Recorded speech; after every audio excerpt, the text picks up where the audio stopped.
हम किसी व्यक्ति को प्रमोशन नहीं कर रहे।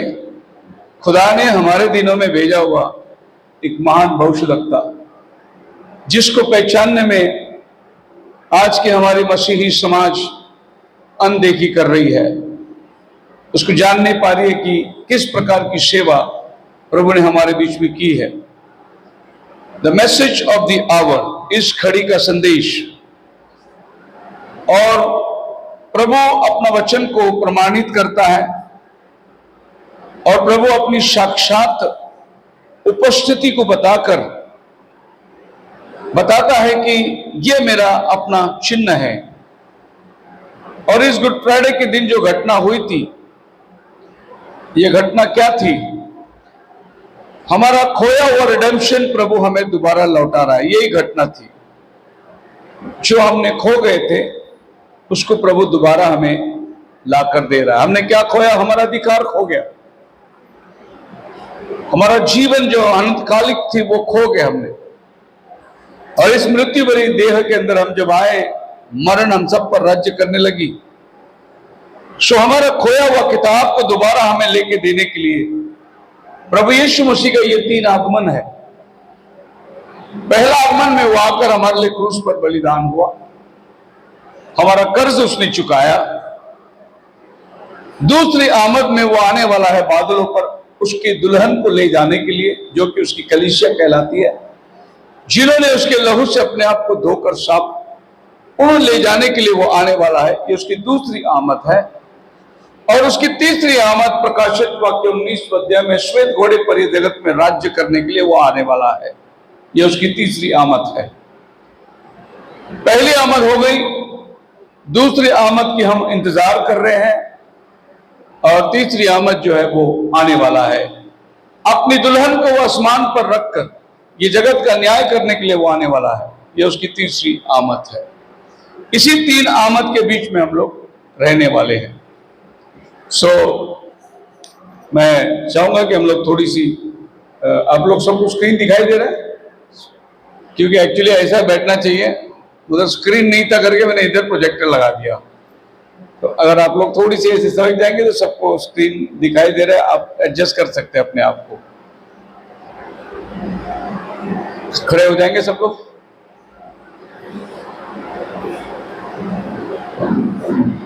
तेरी सो बाइबल पढ़ेंगे हम लोग।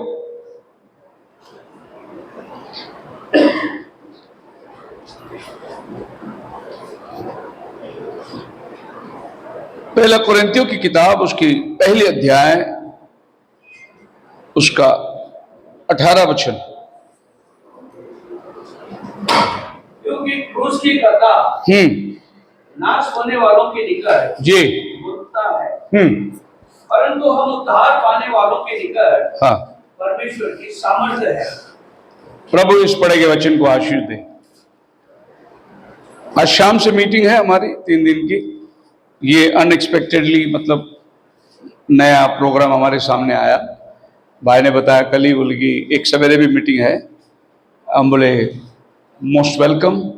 और भाई के लिए धन्यवाद देते हैं कि उन्होंने अपने पुलपिट हमें दिया प्रचार करने के लिए। क्रूस की कहानी नाश होने वालों के लिए मूर्खता। यह क्रूस की कहानी क्या है? दर बदर आप देख सकते हैं सभी चर्चों के पास आज की तारीख वो लोग ये क्रूस की कथा को लोगों को बताना चाहते हैं। हमारे यहां बहुत बड़ी चर्च है, फातिमा चर्च, कैथलिक लोग हैं। वो उनका पूरी ग्राउंड में उन्होंने बहुत बड़ा आज पंडाल डाला हुआ है। कल मैं देख रहा था उनको।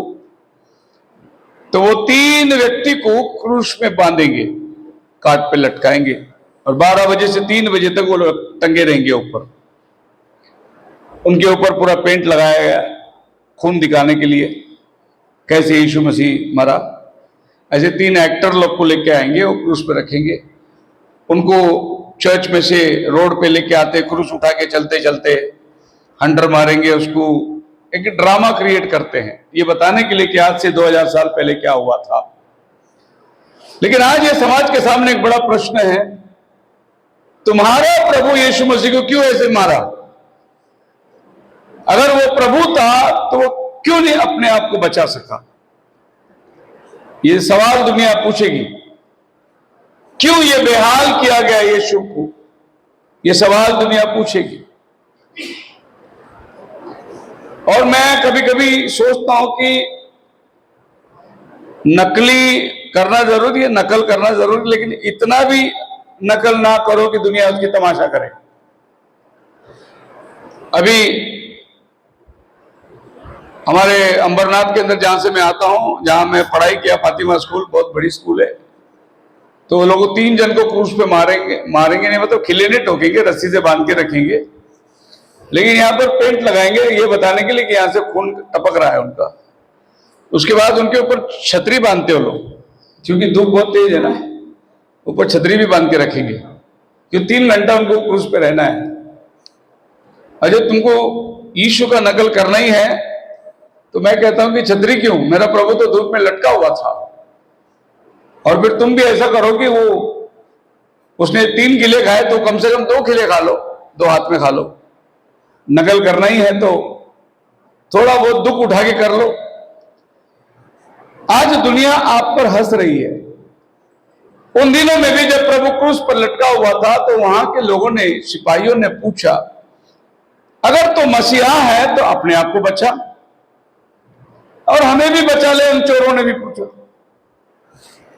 एक चोर गवाही देता है कि हमने तो अपने किए हुए का सजा भुगत रहे हैं, पर इस बेचारे ने क्या किया? एक चोर समझ गया, हमने जो गलत किया उसके लिए हमें सजा मिल रही है, लेकिन यीशु ने क्या गलत किया जो उसको हमारी तरह सजा मिल रही है? एक चोर ने समझ गया उसको।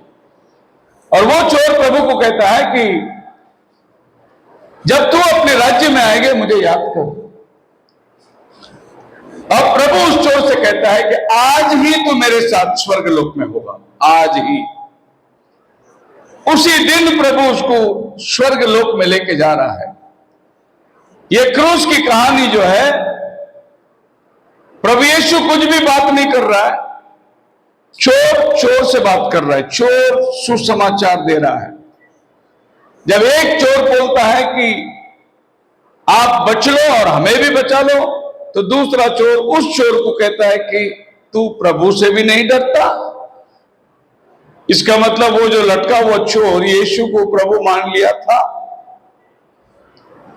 दूसरी बात, जब वो चोर कहता है कि आप अपने राज्य में जब आओगे तो मुझे याद करो, इसका मतलब वो चोर को परमेश्वर के राज्य का सुसमाचार भी मिला था। नहीं तो वो प्रभु को कैसे कहता है कि आप जब अपने राज्य में आएगा तो मुझे याद करो? उसको परमेश्वर का राज्य का समाचार मिला था। दूसरी शब्दों में मैं कहूं तो उसका बपतिस्मा भी हुआ था यूहन्ना बपतिस्मा के द्वारा, क्योंकि स्वर्ग का राज्य का प्रचार करने वाला यूहन्ना बपतिस्मा देने वाला था। लेकिन उसको उसके बुरी हालात ने उसको मजबूर कर दिया, इसलिए वो अपने कामों में बना था। एक दिन उसको सजा भुगतनी पड़ी, लेकिन सुसमाचार उसे मिला था। यीशु के बारे में वो ठीक ठाक जानता था और वो क्रूस पर उसके पास उतना ही समय था प्रायश्चित करने का। उसने बोला, प्रभु आप मुझे सिर्फ याद करो जब आप अपने राज्य में आएंगे। और वो मिला हुआ बहुमूल्य समय में उसने अपना जीवन को उद्धार पा लिया, सीधे क्रूस पे से स्वर्ग में चला गया। बोलो हालेलुया। हम लोग 25 साल 50 साल इस विश्वासी जिंदगी में जी रहे हैं, लेकिन अभी भी गारंटी नहीं है मरेंगे तो स्वर्ग में जाएगा क्या। लेकिन वो चोर ने उन चंद समयों के अंदर उसने फैसला कर लिया और प्रभु से कहा कि आप मुझे याद करो। क्रूस की कहानी नाश होने वालों के लिए मूर्खता है। इनका प्रभु क्यों क्रूस पर चढ़ाया गया? इनका प्रभु को कैसे बेहाल मार दिया गया? प्रभु यीशु मसीह को क्रूस पर नग्न अवस्था के अंदर उसके सारे वस्त्र उतारे गए, उसके हाथ पैर में खीले लगाए गए, उसके सर में कांटों का मुकुट, उसकी छाती में बाला फेंक कर मारा गया। अब ये सारे जख्मों को अगर आप याद करेंगे तो हमारे हाथों ने गंदे काम किए, कीले हमारे हाथ में लगना चाहिए था, प्रभु यीशु ने अपने ऊपर उठा लिया। हमारे पैर गंदे रास्ते पर चलते हैं, हमारे पैर गलत काम के लिए चले जाते, कीले हमारे पैर में लगना चाहिए था, यीशु ने अपने पैर में लगवा लिया। यीशु का पैर कभी भी गलत जगह पे गया ही नहीं, बल्कि वो जहां जाता था वो घर के अंदर उद्धार आ जाता था। उसका हाथ में कोई गलत काम नहीं किया। वो जिसको छूता था, वो अंधा हो तो आंखें मिल जाती थी, लंगड़ा हो तो चलने लगता था। ऐसे हाथ में खिले लगने की क्या जरूरत थी? वो निर्दोष था। उसके छाती में बाला फेंक कर मारा गया। हर एक मनुष्य का हृदय से कपटी से पाप की शुरुआत होती है। मनुष्य का हृदय पाप में है। वो भाला आपके और मेरे हृदय में लगना चाहिए। प्रभु यीशु ने अपने ऊपर लिया। उसके सर पर खाटों का मुकुट, जो ताज कहते हैं, हमारे विचार जो है हमें गलत रास्ते पर ले चलती है, वो मुकुट आपके और मेरे सर लगना था, प्रभु यीशु ने अपने ऊपर उठा लिया। दूसरे शब्दों में मैं कहने जाऊं, मेरी सब कुछ सजा उसने अपने ऊपर ले लिया। लेकिन यह दुनिया को नहीं मालूम। दुनिया बोलती है कि तुम्हारा प्रभु क्यों क्रूस पर चढ़ा, जबकि उसकी अपनी कोई गलती नहीं थी। उसका कोई ऐसा नुक्स नहीं था कि उसे ये बेमौत हालत क्रूस पर मारा जाए। लेकिन उसके क्रूस पर चढ़े जाने से आप और हम आज पाप की क्षमा पाते हैं, हमारे गुनाहों से हमें मुआफी मिलती है, अनंत काल का जीवन जो है वो हकदार हमें मिलता है। ये क्रूस की मौत से उसने एक बात को दर्शाया, और वो क्या दर्शाया? जो हक हमने खो गए थे, हमारा पहला आदम जो ये धरती में एक परमेश्वर के स्वरूप में था, उसने अपना हक को खो दिया। उसे आदम के बगीचे छोड़कर बाहर निकलना पड़ा।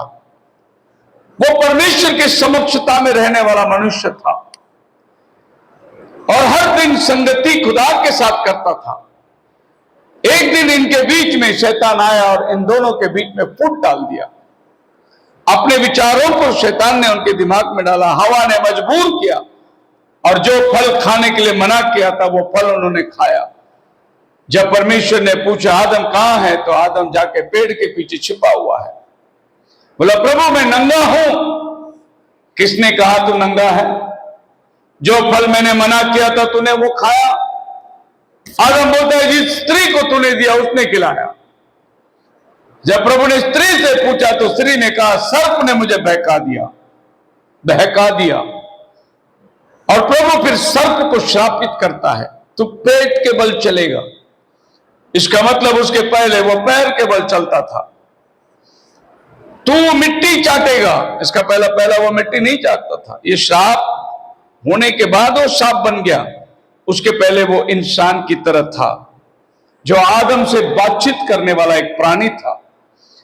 आज भी बाइबल पढ़ने वाले को यह मालूम नहीं कि वो कौन सा फल था जो उन्होंने खाया। कोई संस्था मानती है वो एप्पल था, कोई संस्था मानती है वो एप्रिकॉट था, कोई संस्था मानती है वो ये फल था वो फल था। अभी तक हमारे मसीह समाज को यह प्रकट नहीं हुआ कि वो फल क्या था। और अभी हमारे पास भाई ने जो बात बताई कि भाई विलियम ब्रैनम ने बहुत सारे मर्म को खोला, उसने हमें बताया कि वो कोई फल नहीं पेड़ का, परंतु व्यभिचार का फल था वो, जिसके वजह से पाप आई और हवा गर्भवती हुई। क्योंकि कोई बाजार का फल खाने से आप गर्भधारण नहीं कर सकते, लेकिन जो फल हवा ने खाया वो उसको गर्भधारण हुआ। ऐसे रहस्यमय बातें, कहीं एक बातें जो वचन में छिपी हुई है, लेकिन एक नियुक्त समय के अंदर परमेश्वर उस बात को रिवील करता है। सो फल खाने के बाद इन्हें बगीचे छोड़ने पड़े, और पहले ये नंगे थे, उन्हें शर्म नहीं था, क्योंकि वे परमेश्वर की महिमा से भरे हुए थे। उनके मन में पाप नहीं था, इसके लिए शर्म नहीं है। शर्म कभी आती है? जब पाप प्रवेश करता है तब शर्म आती है। आप देखिए कोई एक छोटा सा बालक को आप कपड़े पहनाए बगैर उसको रखिए, उसको शर्म नहीं है।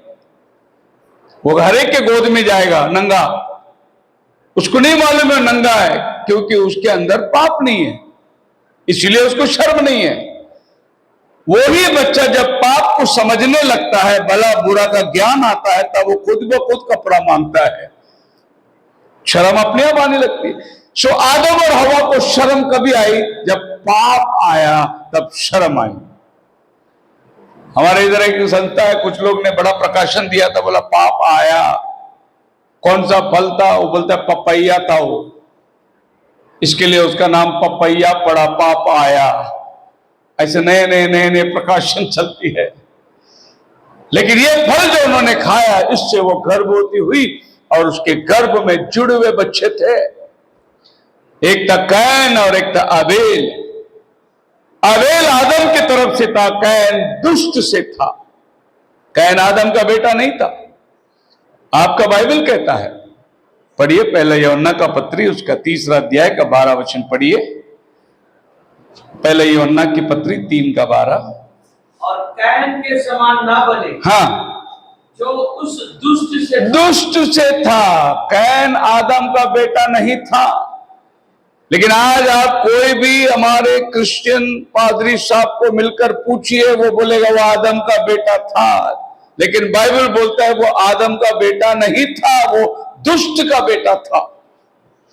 इसीलिए परमेश्वर ने उसको आदम के बेटे के वंशावली से उसका नाम निकाल दिया।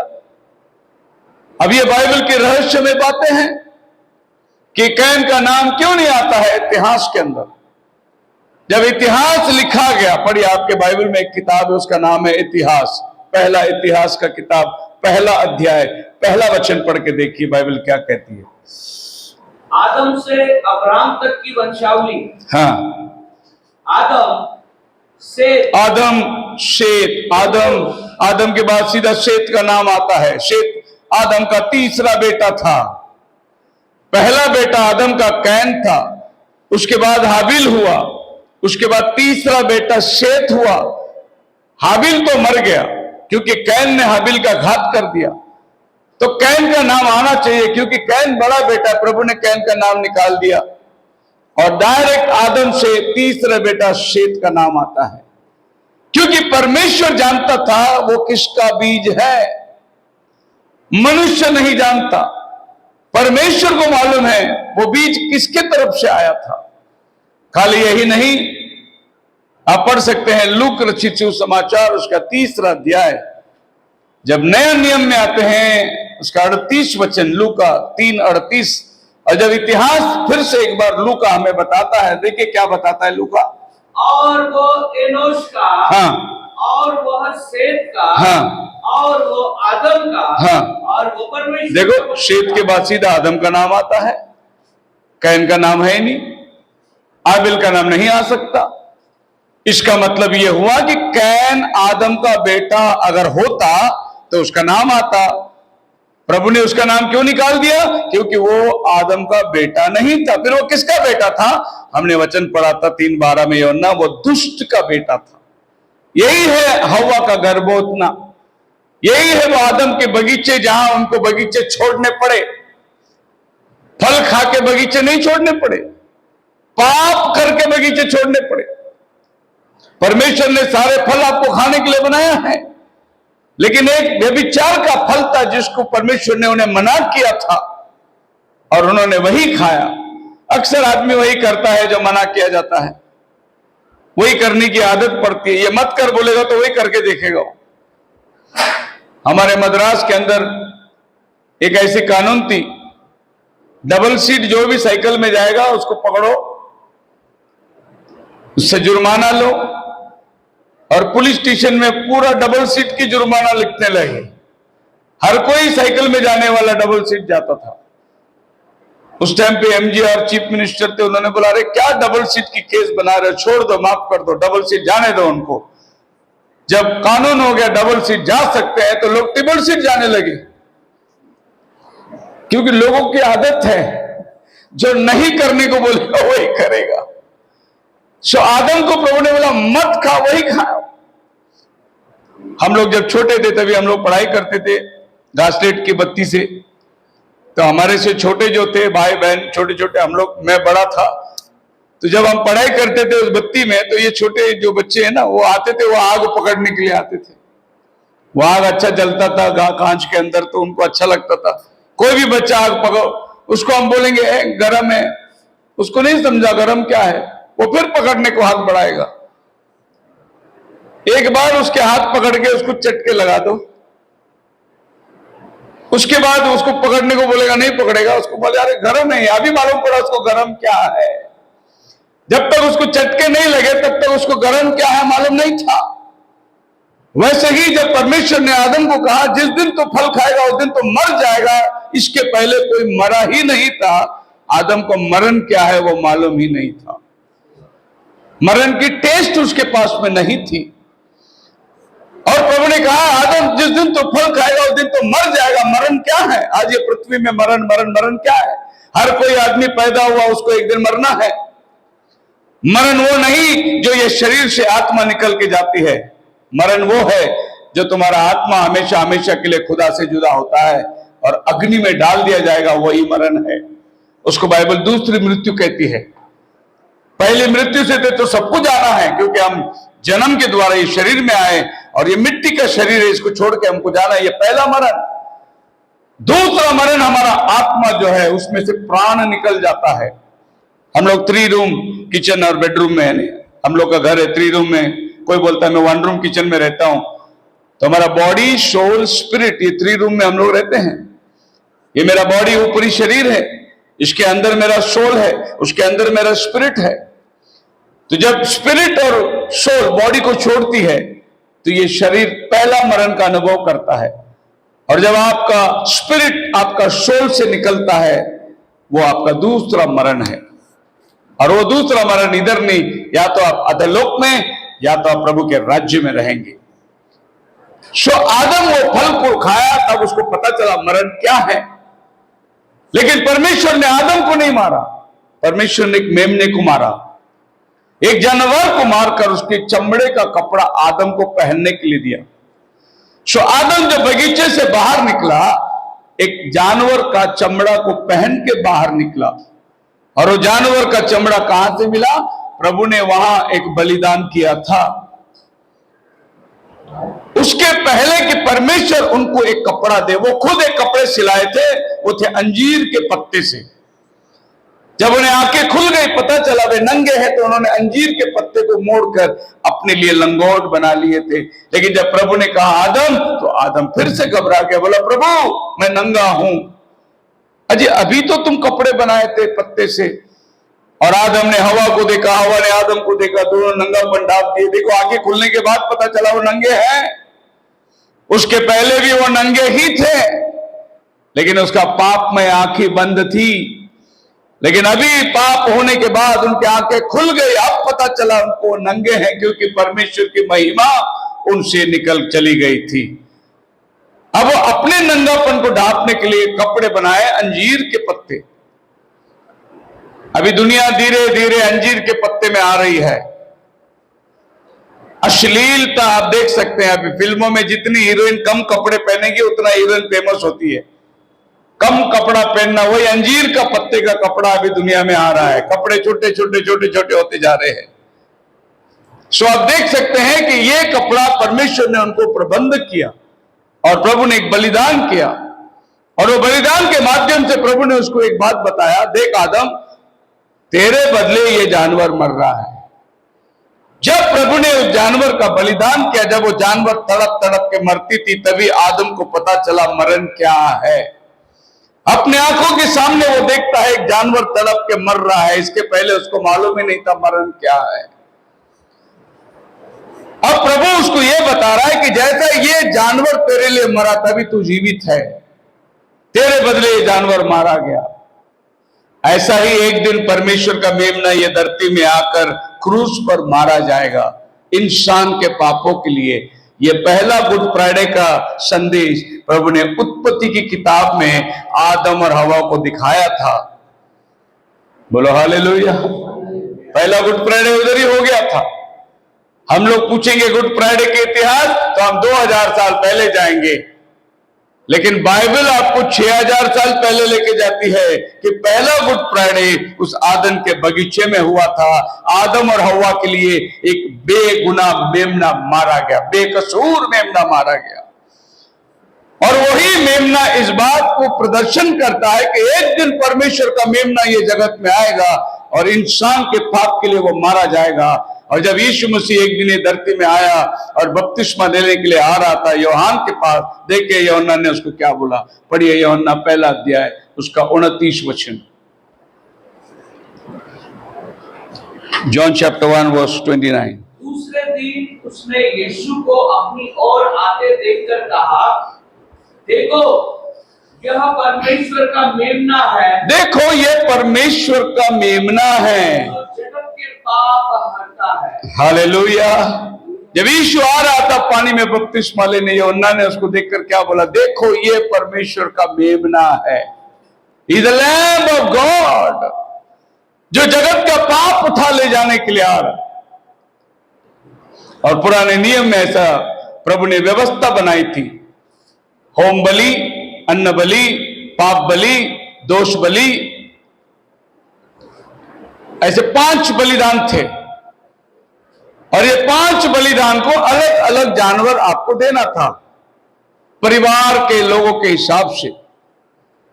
तो प्रभु यीशु मसीह अभी आप सबका बलिदान अकेला बनकर आ रहा है, वो परमेश्वर का मेमना बन के आ रहा है।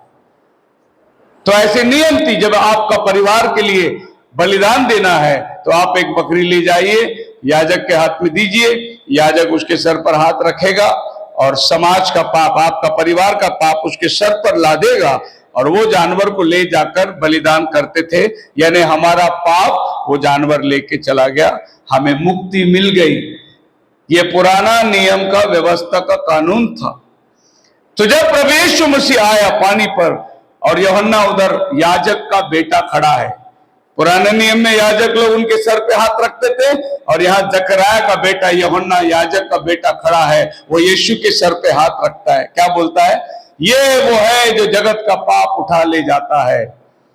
सो हम सब का पाप यूहन्ना ने यीशु के सर पे लादा और यीशु मसीह वहां से सीधे निकलकर, आपको मालूम है बाइबल क्या कहती है, पढ़िए मत्ती की किताब उसका 3रा अध्याय आखिरी वचन। जैसा वो पानी से निकला वो कहां गया, जंगल में गया, ताकि इब्लीस से उसकी परीक्षा हो। 4 अध्याय का पहला वचन। और यीशु बपतिस्मा लेकर तुरंत पानी में से ऊपर आया, हाँ, और उसके लिए आकाश खुल गया और उसने परमेश्वर की आत्मा को कबूतर के समान उतरते नहीं और अपने ऊपर जंगल में ले गया। 4:1 मत्ते। तब उस समय पवित्र आत्मा यीशु को एकांत में ले गया ताकि शैतान से उसकी परीक्षा हो। जैसा यीशु पानी में से ऊपर आया, पवित्र आत्मा ने उसको जंगल में ले गया। क्यों जंगल में ले गया, शैतान से उसकी परीक्षा हो। शैतान उधर फाड़ खाने वाला सिंह के समान खड़ा है और हमारे से पूर्व जितने भी मेमने गए थे सब शैतान ने उनको जंगल में जंगली जानवर के रूप में मार के खा गया। लेकिन यीशु मसीह वहां नहीं मरा, वो शैतान को हरा के वापस आ गया। बोलो हालेलुया। शैतान उसकी परीक्षा लेने के लिए खड़ा था उधर।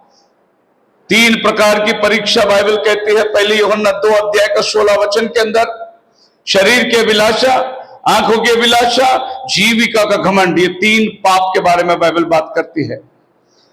इन्हीं 3 पाप को प्रभु ने आदम के पास देखते, फल खाने में मन बहुत था, आंखों की अभिलाषा, अगर तुम फल खाओगे तो परमेश्वर के समान हो जाओगे, जीविका का घमंड,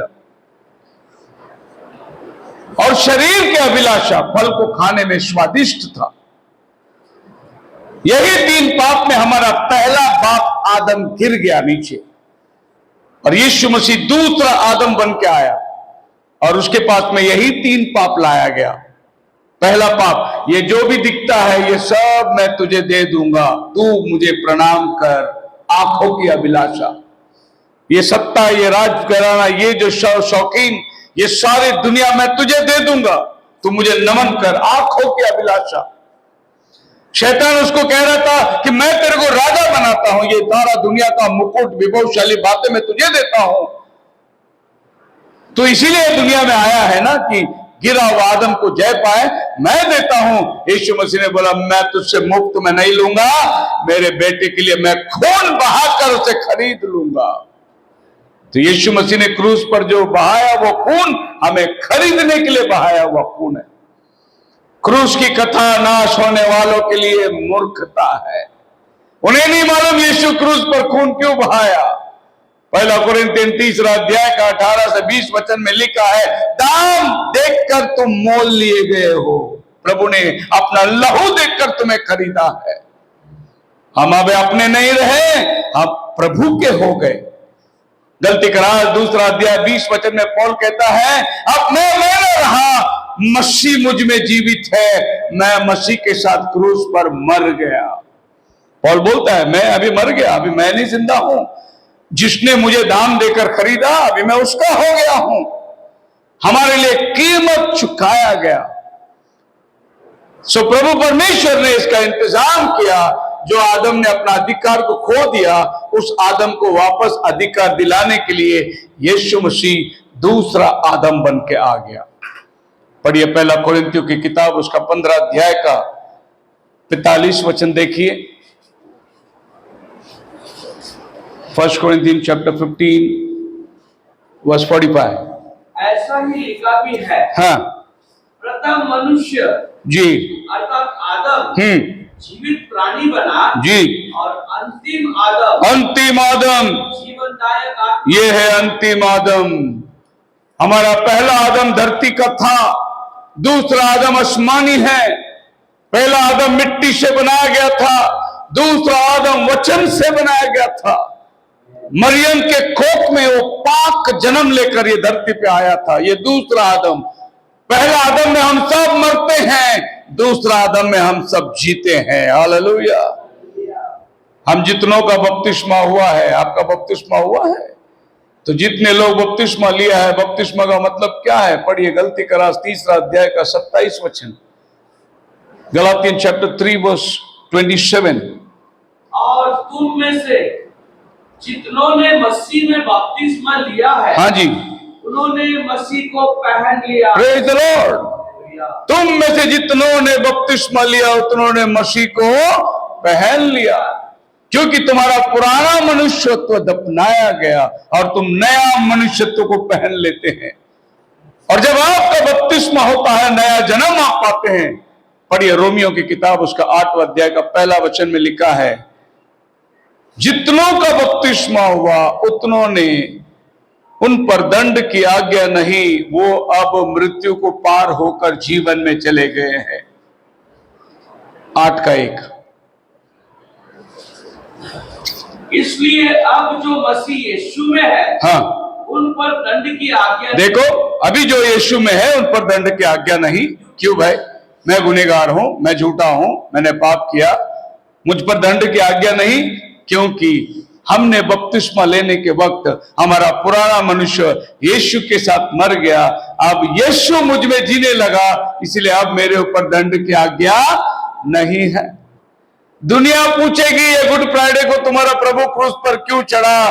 बाइबल कहती है वो क्यों क्रूस पर चढ़ा? मेरा दंड को उसने अपने ऊपर उठा लिया, इसलिए अब मुझ पर दंड की आज्ञा नहीं है।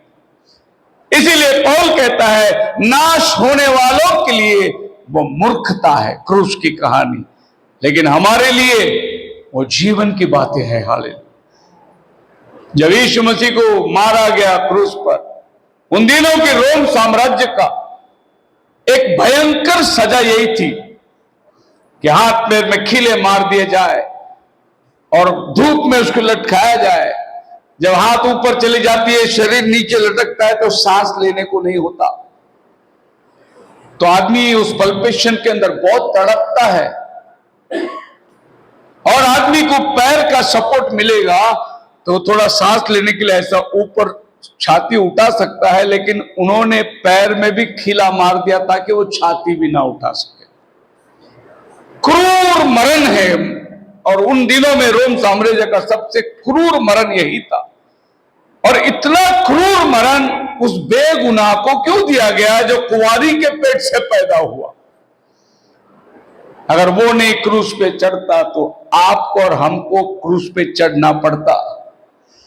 वो सजा हमारी थी जो यीशु मसीह ने अपने ऊपर उठा लिया।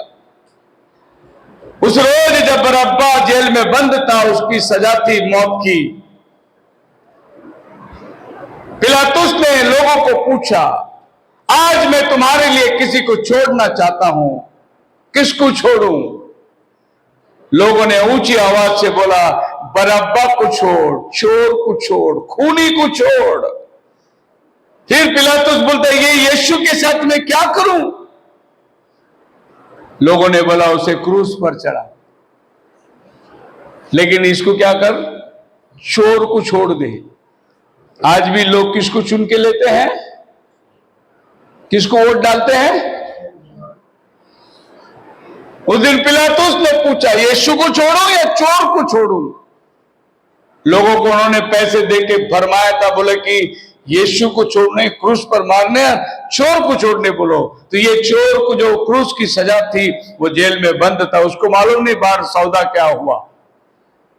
अब वो तैयारी है, आज सवेरे उसकी मृत्यु को ले जाने वाले। इतने में वहां से सिपाही लोग आ रहे चल के जंजीरों को लेकर, और वो सिपाही लोग जब चल के आ रहे हैं, जंजीरों की आवाज जेल खाने में आ रही है। बरअब्बा अपने आप को तैयार हो रहा है, बस मेरी मौत मेरे सामने। उन्होंने आया और बड़ी लंबी चाबी लगाई, उस लोखंड के दरवाजे को खोल दिए और बरअब्बा को बाहर निकाले, जेल के बाहर लाए। बोले कि जा घर पे, तो रिहाई हो गया है। बरअब्बा ने बोला, अरे आज तो मेरी मौत है, तुमने मुझे रिहाई कैसे कर दिया? बोले कि तेरे बदले में कोई और क्रूस पर चढ़ गया है। बरअब्बा ने बोला, कौन है वो? मुझ जैसे गंदे आदमी को जामीन देने वाला कौन है? कौन है जो मेरे लिए क्रूस पर चढ़ा? उन सिपाहियों ने कहा, वो पहाड़ पर जो 3 क्रूस दिख रहा है ना, वो बीच वाला क्रूस तेरा था, लेकिन वो यीशु नाजरी ने उठा लिया। इतिहास कहता है बरअब्बा घर नहीं गया, वो ये देखने गोलगोता के पास गया कि मेरे बदले में कौन मरा, और वो जाकर उस क्रूस के तले बैठकर यीशु को देख रहा था। बोला, प्रभु आप मेरे बदले में क्यों मारे गए? गुनहगार तो मैं हूं, मैं क्रूस पर चढ़ना चाहिए था। प्रभु यीशु मसीह कह रहे, हे पिता इन्हें क्षमा कर, ये जानते नहीं ये क्या कर रहे हैं।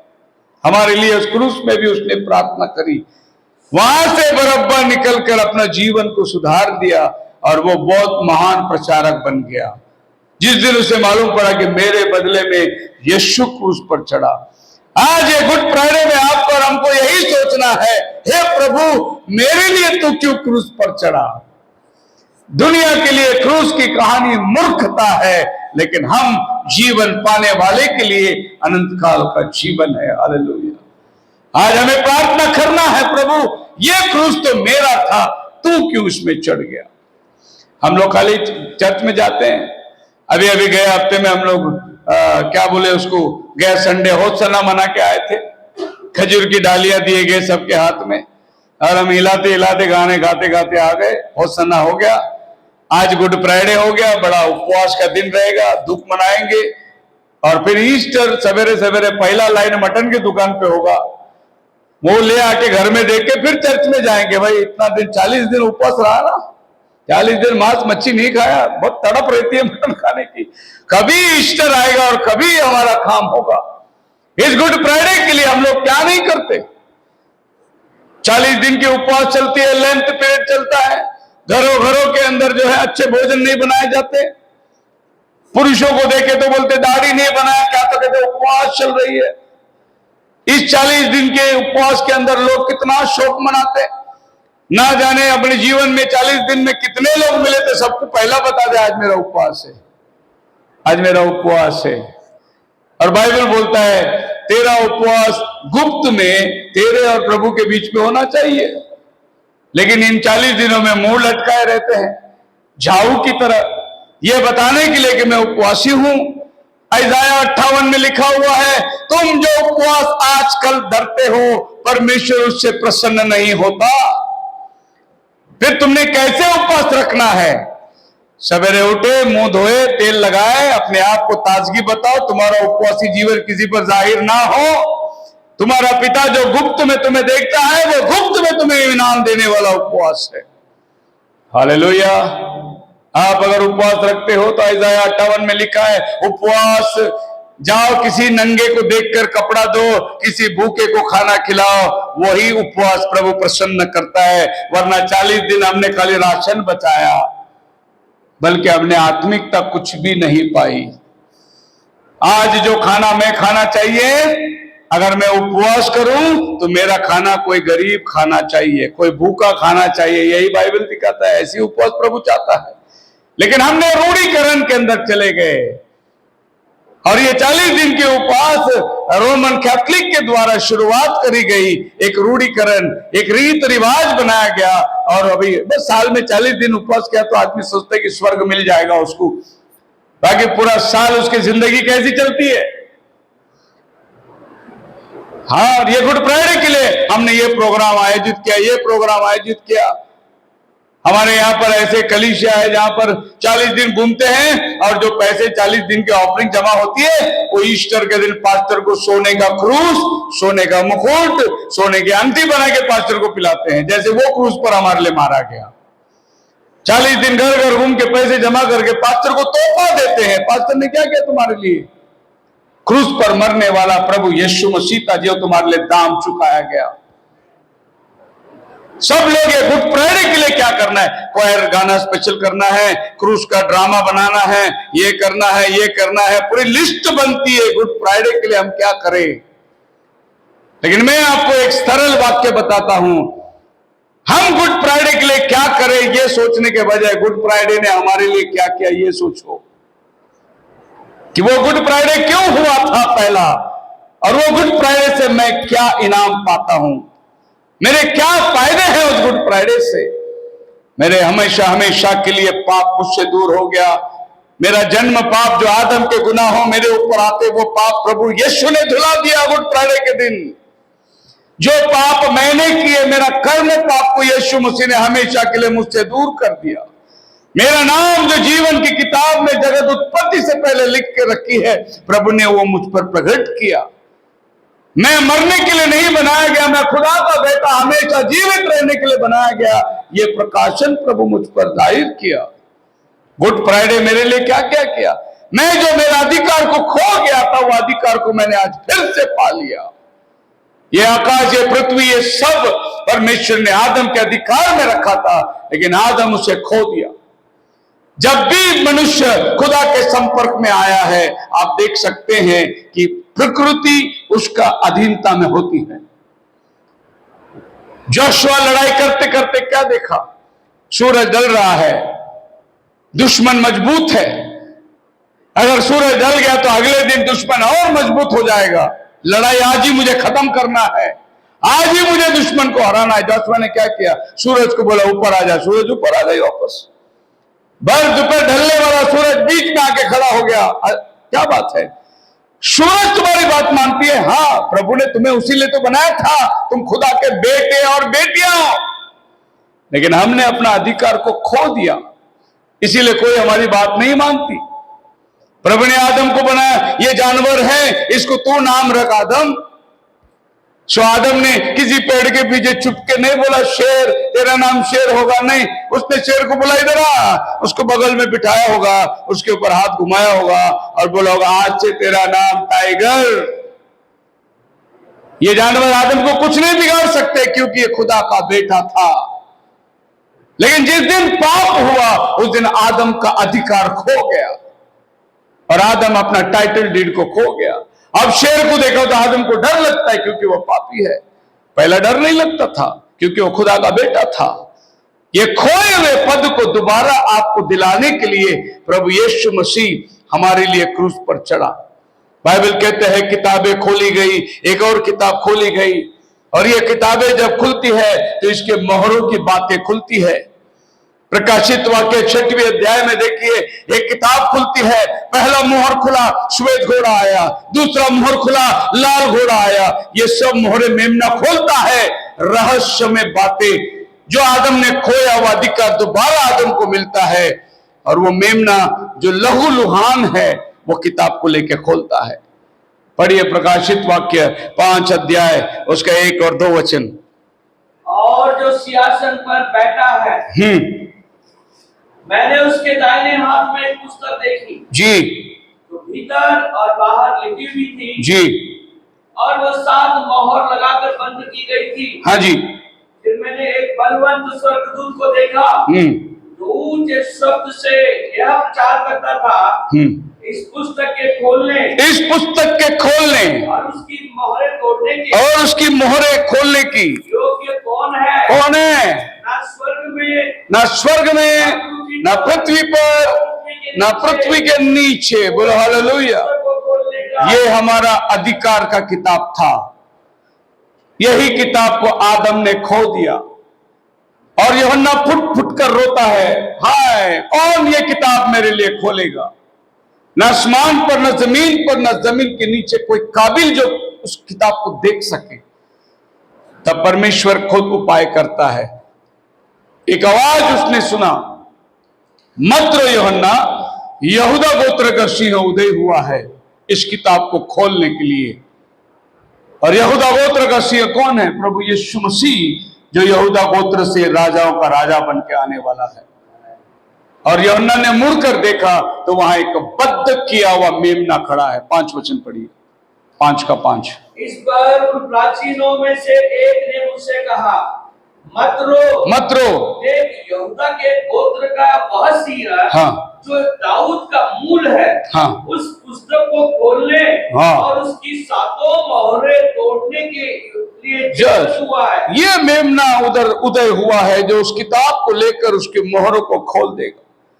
और क्या देखा जॉन ने कि ये मेमना लहूलुहान है, मतलब मार खाया हुआ है, उसके बदन पूरे लहू है। ये मेमना कब लहू से लुहान हो गया? कब ये बद्ध किया गया? जो क्रूस पर यीशु मसीह बद्ध हुआ था, वही मेमना स्वर्ग में खड़ा हुआ है वो किताब लेने के लिए। वो 3 घंटे का जो दृश्य है, जब यीशु मसीह को क्रूस पर चढ़ा दिया गया था, सूरज छिप गया, चंद्रमा भाग गई, कोई आसमान पे तारंग नहीं था, धरती डोल उठी, भूकंप आई। यह दृश्य क्या हो रहा है? मंदिर का पर्दा ऊपर से नीचे फटकर दुभाग हो गया। याजक लोग जो मंदिर को शाम की से सजावट कर रहे थे, दीपक जला रहे थे, मेज की रोटी तैयार कर रहे थे, मेमना लेके आ रहे थे बलिदान के लिए, अचानक धरती कांप उठी। यीशु मसीह ने गोलगोथे पे कहा पूरा हुआ, धरती डोल उठी, पर्दा फट गया। याजक लोग ये क्या हो क्या रहा है?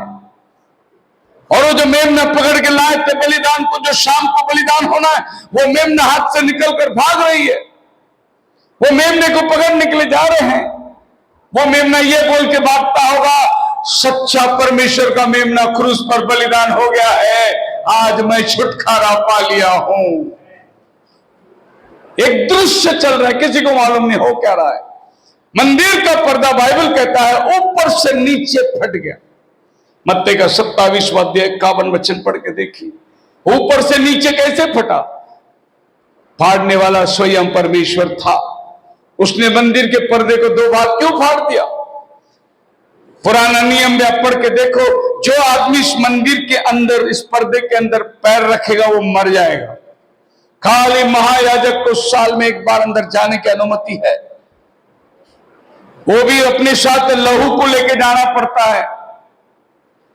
अब जब मंदिर का पर्दा फटने का मतलब यह है, अब वो मेमने का लहू मेरा प्रभु यीशु मसीह ने दे दिया है, अभी किसी को बलिदान देने की जरूरत नहीं। इसके लिए खुदावन खुद पर्दे को फाड़ के 2 भाग हो गया। उन दिनों के अंदर जो पर्दे के अंदर जाता था वो मर जाता था। आज जो पर्दे के अंदर नहीं जाएगा वो मरेगा, क्योंकि पाप का बलिदान ऑलरेडी दे चुका है। क्रूस की कहानी नाश होने वालों के लिए मूर्खता, लेकिन हम जीवन पाने वालों के लिए अनंत काल की बातें हैं। बोलो हालेलुया। दुनिया कहेगी अरे क्या ये गुड फ्राइडे है, लेकिन आप देखिए गुड फ्राइडे के दिन हुआ क्या? सब कुछ जो हुआ था वो बैड था, गुड कुछ भी नहीं था उसमें। एक बेगुनाह को लेके मार के लेके जा रहे हैं। 39 कोड़े के फटके रात को मारा गया था। यीशु मसीह के ऊपर जब कोड़े पड़ते थे उसके मांस निकल के आते थे, उसके मुंह में थूक आ गया, उसके दाढ़ी के छोर से थूक नीचे गलती थी, फिर भी वो चुपचाप खड़ा था। उसको थप्पड़ मार के पूछते थे आंखें बंद करके, बता तुम मसीहा है, किसने तुझे मारा? उसके बाल नोचते थे। बोले तू राजा है? उसको कांटों का मुकुट लगाकर धस दिया गया। बोला ले तेरा राजा का मुकुट। फिर भी यीशु खामोश रहा। तो यीशु मसीह आज से 2700 साल पहले यशायाह 53वां अध्याय में उसने लिख दिया, मेमना कैसा मारा जाएगा। बोलो हालेलुया। आज से 2000 साल पहले धरती में यीशु के साथ जो हो रही थी, वो 700 साल पहले यशायाह ने देख लिया था कि यीशु के साथ क्या होने वाला है। उसकी शक्ल ऐसे कर दिए जैसे कोई खूबसूरती नहीं थी उसे देखने के लिए। लोग सिर हिला रहे थे उसको देखकर। यीशु मसीह क्रूस पर चढ़ने के 1000 साल पहले दाऊद राजा भजन संहिता 22 में इसी क्रूस को देख लिया था कि लोग सिर हिला के जा रहे हैं, हे मेरे प्रभु तूने मुझे क्यों छोड़ दिया। ये सब वचन जो यीशु ने क्रूस पर बोला था 1000 साल पहले दाऊद ने भजन संहिता 22 में बोला था। क्योंकि दाऊद राजा एक नबी था, उसने क्रूस की कहानी को पहले से देख लिया।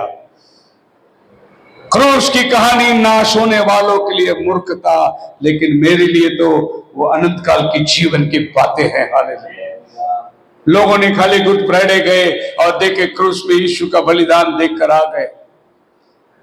एक दिन गुड फ्राइडे के दिन पास्टर जी आए घर पे, और एक बुढ़ी औरत जिसको पास्टर को अपने घर बुलाई थी, पास्टर को बोले आप आए तो आए, गुड फ्राइडे के दिन आए।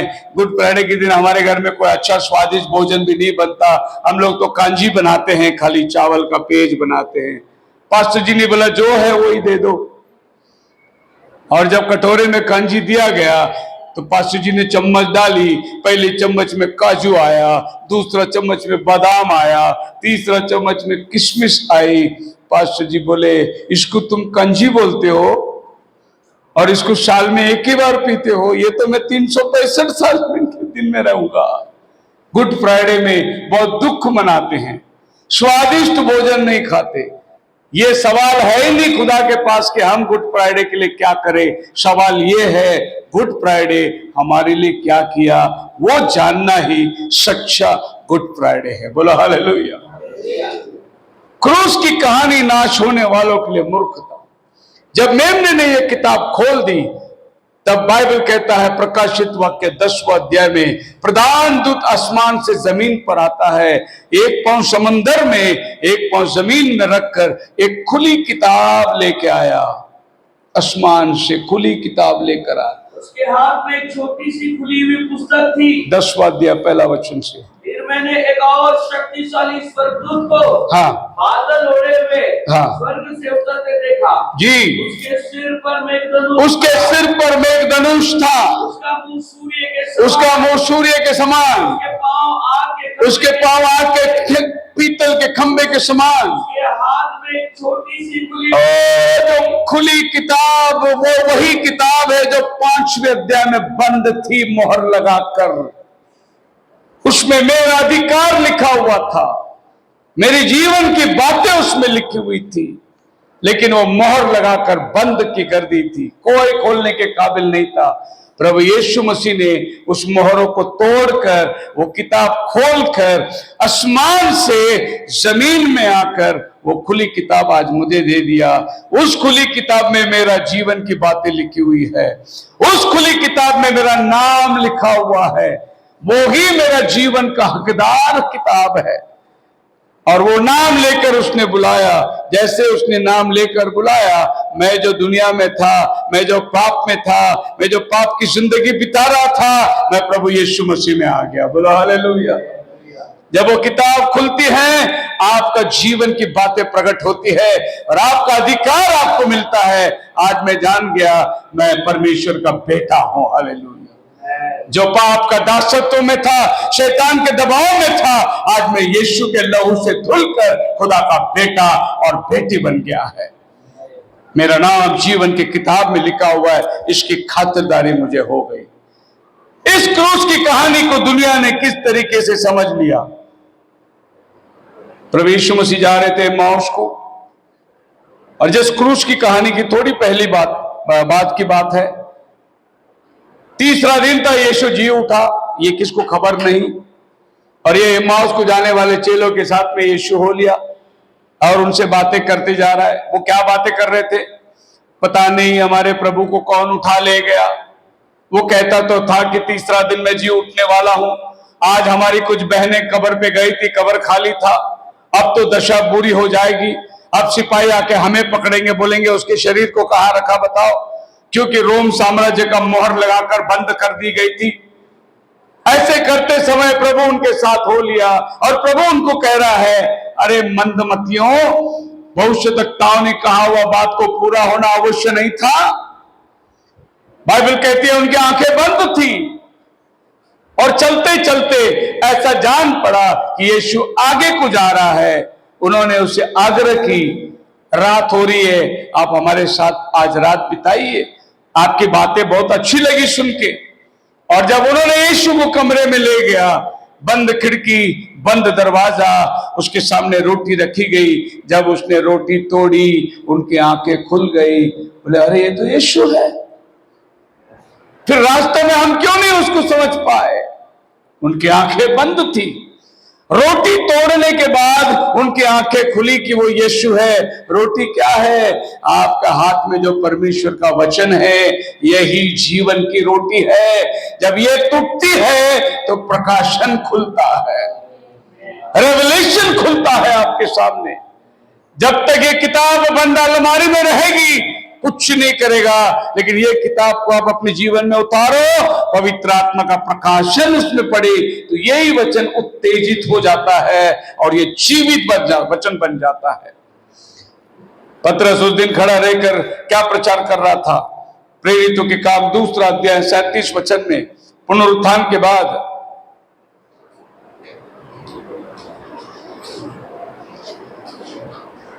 तब सुनने वालों के हृदय छिद गए। हाँ जी। और वे पतरस और शेष प्रेरितों से पूछने लगे, जी, ए भाइयों, हम क्या करें? हम क्या करें? पतरस ने उनसे कहा, प्रेज द लॉर्ड,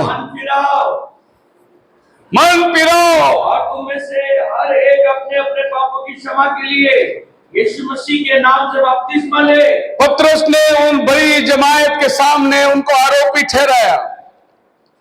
उसकी 36 वचन पढ़ेंगे, 2 का 36 में लिखा है, तुमने उसको क्रूस पे मारा करके पतरस उनको आरोपी ठहराता है। जिस यीशु को तुमने क्रूस पर मारा वही प्रभु भी है, वो मसीह भी है जिसको तुमने क्रूस पर मारा। जब लोगों ने समझा कि अरे हम तो बेगुनाह को क्रूस पे मार दिया, ये बात सच है कि यीशु जो हमारी भलाई के लिए आया था, हमने उसके साथ बुरा व्यवहार किया। तुमने, पढ़िए क्या लिखा है, पतरस उनके ऊपर आरोप लगाता है। अब इस्राएल का सारा घराना निश्चय रूप से जान ले जी कि परमेश्वर ने उसी यीशु को, हाँ, जिसे तुमने तुम क्रूस पर चढ़ाया, तुम वहां जो खड़े थे वो नहीं यीशु को किले मारे, किले तो रोम सिपाही मारे थे, लेकिन पतरस उनको कहता है तुमने उसको क्रूस पर चढ़ाया, तुम्हारे कहने पर उसे क्रूस पर चढ़ाया गया, तुमने उसके ऊपर आरोप लगाया, तुमने कहा हमें बरअब्बा को छोड़ यीशु को क्रूस पर मार दे। जब लोगों को लगा कि अरे हमने, हाँ, आज ये गुड फ्राइडे में आपको एहसास होना है मेरे वजह से यीशु क्रूस पर चढ़ा, ये एहसास होना बहुत जरूरी है। दुनिया का पाप के लिए तो है ही है, लेकिन सबसे प्रथम दुनिया का सबसे बड़ा पापी मैं हूं, मेरे लिए यीशु क्रूस पर मरा, ऐसा पौल कहता है। अगर पापियों में कोई पापी है तो सबसे बड़ा मैं है करके पौल कहता है। तुमने उसे क्रूस पर मारा, तुमने उसको क्रूस पर चढ़ाया। तब लोगों ने क्या बोला? अगला वचन में लिखा, उनका हृदय छिद गए। क्या हुआ? उनका हृदय छिद गए। अरे हमने, हमारी वजह से, उनको अभी तक मालूम ही नहीं था यीशु क्रूस पर क्यों चढ़ा। क्रूस की कहानी नाश होने वालों के लिए मूर्खता। अभी तक उनको क्रूस की कहानी समझाई नहीं। जब पतरस ने उनको आरोप ठहराया तब बोले हमने। फिर वो अगला सवाल पूछते हैं, हे साहिबो, हमें समझ में आ गया कि यीशु हमारे लिए क्रूस पर चढ़ा, हमारे वजह से, हमारे पापों के वजह से। वो पतरस को पूछते, अभी हम क्या करें बता, हम क्या करें बता। अगला स्टेप पूछते हैं वो, हम क्या करें अभी? ए भाइयों, हम क्या करें? हम क्या करें? पतरस ने उनसे कहा, मन फिराओ। पाप की क्षमा के लिए। हर एक अपने अपने पापों की क्षमा देखो यीशु मसीह क्रूस पर चढ़ा, के नाम से पाप। यीशु मसीह क्रूस पर चढ़ा, क्यों चढ़ा? पतरस ने उनको बताया, तुमने उसको क्रूस पर मारा, तुम्हारे वजह से वो मारा गया। अभी वो पूछते हम क्या करें? पतरस बोलता मन फिराओ, पाप की क्षमा के लिए तुम में से प्रत्येक जन प्रभु यीशु मसीह के नाम में बपतिस्मा ले तो तुम पवित्र आत्मा का दान पाओगे। दोबारा प्रभु तुम में उतर कर आएगा, पवित्र आत्मा तुम में वास करेगा, क्योंकि अभी तुम्हारा ये बर्तन गंद है, गंद पाप से भरा हुआ है, इसमें पवित्र आत्मा वास नहीं करता। तुम यीशु के लहू से धुल जाओ, फिर परमेश्वर तुम्हारे अंदर रहने को आएगा। यही पेंतीकोस्त का दिन हो गया, 120 लोगों में खुदावन रहने को आ गया। ये मंदिर उसने अपना घर बना लिया। हालेलुया। हम लोग सिर्फ वो चर्च जो है ना उसको परमेश्वर का घर समझते, जहां संडे एक बार जाते, लेकिन बाइबल उसको चर्च नहीं बोलता। बाइबल ये शरीर को चर्च बोलता है, जिसमें वो रहने को आना चाहता है। प्रभु यीशु मसीह मंदिर में खड़े रहकर क्या कहा? इस मंदिर को ढा दो, तीसरे दिन में खड़ा करूंगा। लोगों ने वो पत्थर से बनाए हुए मंदिर को देख रहे थे। यीशु अपनी देह के बारे में कह रहा था, इस शरीर को गिराओ, 3 दिन में मैं इसे खड़ा करूंगा। सो क्रूस की कहानी नाश होने वालों के लिए मूर्खता।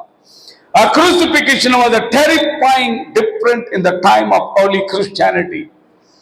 क्रूस की निशानी जो है, ये पहले दिनों के अंदर एक भयानक क्रूर मौत को दर्शाती थी। क्रूस बोला तो लोग घबराते थे। आज तो पैशन से गले में लटका के घूम रहे हैं।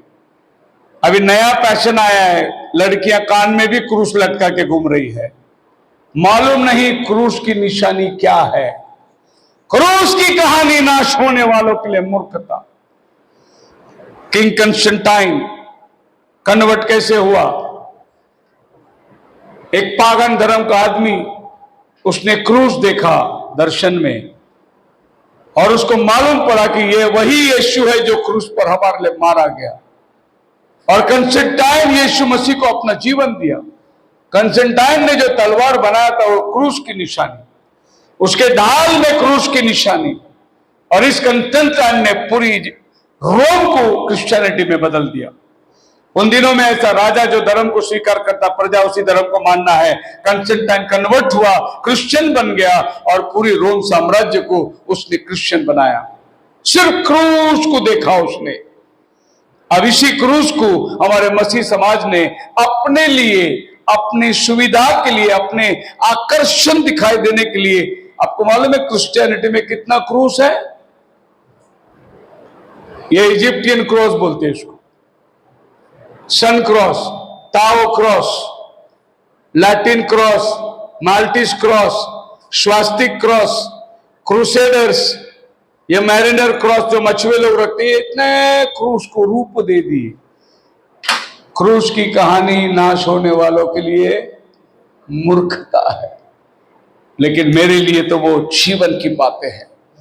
प्रभु यीशु मसीह के सामने पूरा समाज, पूरी दुनिया, शौक, सारे राज्य, लेकिन प्रभु को शैतान ने बोला ये सब मैं तुझे दे दूंगा। प्रभु ने बोला नहीं, मैं वैसे नहीं लूंगा, मैं दाम देकर खरीद के लूंगा। ये लैपटॉप मैंने पैसे दिए दुकान में खरीद के लाए हैं, अब ये मेरा हो गया है। अगर ये मैं खरीद के नहीं लाता, ऐसे मांग के लाता, तो दुकानदार कभी भी आएगा, बोलेगा मेरे लैपटॉप मुझे दे वापस। वैसे शैतान ने बोला आपको और हमको, मैं इनको वैसे देता हूं आपके पास, आप खाली मुझे प्रणाम करो, मैं ये सब आपको देता हूं। यीशु मसीह, मैं मेरा बेटा और बेटी को मैं ऐसा नहीं लूंगा, मैं खून देकर खरीद के लूंगा, ताकि उसके बाद तेरा कभी हक ना बने कि ये मेरा है कहने के लिए। हालेलुया। अब शैतान का कोई दावा नहीं बनता मुझको कहने के लिए कि मेरा है। वो कहता है जरूर 1969 में शेखर नाम का एक लड़का पैदा हुआ था, म्युनिसिपैलिटी में उसका रिकॉर्ड है, वो पाप में पैदा हुआ था, वो मेरा है, इस पर मैं हक जमाता हूं। यीशु कहता है तेरे म्युनिसिपैलिटी के किताब में नाम लिख के जाने के पहले जीवन के किताब में उसका नाम लिखा हुआ है। दुनिया बनाने से प्रभु ने मेरा नाम जीवन की किताब में पहले ही रख के रखा है। इफिसियों की किताब 1 अध्याय का 4 और 5 वचन में लिखा है दुनिया बनाने से पहले मेरा नाम। शैतान बोलता है ये पाप में पैदा हुआ है, पाप में ये बड़ा हुआ है। यीशु कहता है मेरा लहू ने उसको धो के साफ कर दिया है। एक बहुत बड़ी वकालत चलने वाली है। शैतान आपके ऊपर जितना दावा करेगा, यीशु क्रूस की कहानी उसे बताएगा अब ये मेरा हो गया है क्योंकि मैंने दाम देकर इसे खरीद लिया है। बोलो hallelujah. It's an exchange of life. क्रूस की कहानी नाश होने वालों के लिए मूर्खता, हमारे लिए क्या है? It's exchange of life. हमारा मृत्यु को उसने लिया, उसका जीवन को हमें दे दिया। यही है क्रूस की कहानी। खाली नाम धराए के लिए हम लोग चर्च में जाके क्या तो भाई गुड फ्राइडे है, नहीं, क्रूस की कहानी मेरे जीवन में जीवन की बातें हैं। द फीस्ट एक्साल्टेशन, क्रूस को उठाने का, क्रूस की कहानी 14 सितंबर कैथलिक लोग क्रूस की जीवन को मनाते हैं कि भाई क्रूस की महत्व क्या है। The death of the lord god should not be cause of shame for अस।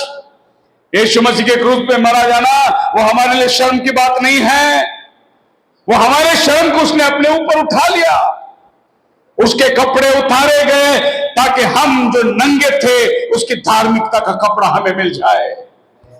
वो हमारे लिए प्यासा बना ताकि उस मरुभूमि जंगल में 40 साल पत्थर से पानी पिलाने वाला क्रूस में खड़ा रह के बोलता मैं प्यासा हूं। कौन सी पानी की प्यास लगी थी उसे?